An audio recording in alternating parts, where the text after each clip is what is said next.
গত 19শে মে কেন্দ্রীয় স্বরাষ্ট্র মন্ত্রণালয় থেকে দেশের সবকটি রাজ্য এবং কেন্দ্রশাসিত অঞ্চলের সরকারগুলোর নিকট আগামী 30 দিনের মধ্যে সংশ্লিষ্ট রাজ্যে বেআইনিভাবে বসবাসকারী রোহিঙ্গা এবং বাংলাদেশি নাগরিকদের পুশব্যাক করার ব্যবস্থা গ্রহণের নির্দেশ দেওয়া হয়েছে।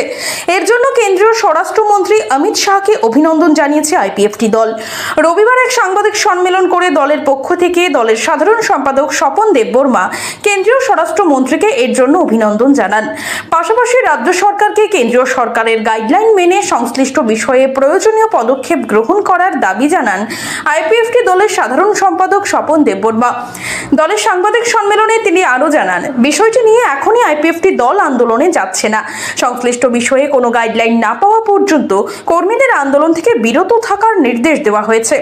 আইনকে কোনোভাবে হাতে তুলে নেওয়া যাবে না বলে কর্মীদের উদ্দেশ্যে জানান তিনি। আইপিএফটি সাধারণ সম্পাদক আরও জানান, সংশ্লিষ্ট বিষয়ে রাজ্য সরকারকে তার কাজ করতে দিতে হবে। ইনলিগাল মাইগ্রেন্টস এবং যে রোহিঙ্গাদের পুশব্যাক করানোর জন্য যে আদেশ দিল্লি থেকে এসেছে, বিভিন্ন রাজ্যে এটা কার্যকরী হচ্ছে, কিন্তু আমরা লক্ষ্য করছি যে ত্রিপুরা রাজ্যে সেরকম ভাবে এটা কার্যকরী করা হচ্ছে না। এই পরিপ্রেক্ষিতে দলের কি স্ট্যান্ড থাকবে?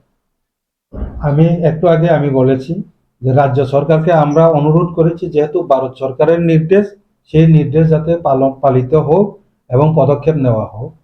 কিন্তু আমরা দেখেছি, আপনারাও দেখেছেন যে কিছু রাজনৈতিক দল অথবা ব্যক্তিবিশেষ কোনো একটা সংগঠন, সেটা এনজিও হোক বা সামাজিক সংগঠন হোক, কিছু এটা নিয়ে একটু আন্দোলন শুরু করে দিয়েছে। কিন্তু আমরা এখনই এইসব আন্দোলনে যাব না, কারণ গাইডলাইন এখনো আমাদের হাতে পরিষ্কার নয়। পুশব্যাক বলতে আমাদের কাছে, আমরা পার্টির কর্মীদের আমরা নির্দেশ দিয়েছি এ বিষয়ে বিরত থাকার জন্য, কারণ ভারত সরকার রাজ্য সরকারকে নির্দেশ দিয়েছে গাইডলাইন অনুসারে করা। সেক্ষেত্রে আমরা আইনকে হাতে তুলে নেব না, রাজ্য সরকারকে এই কাজটা করতে দিতে হবে।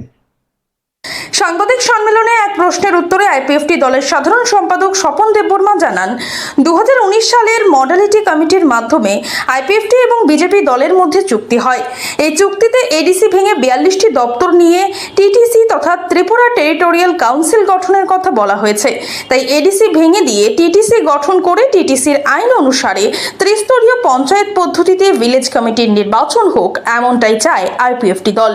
সাংবাদিক সম্মেলনে ইউথ আইপিএফটির সভাপতি বিকাশ দেববর্মা সহ অন্যান্যরা উপস্থিত ছিলেন।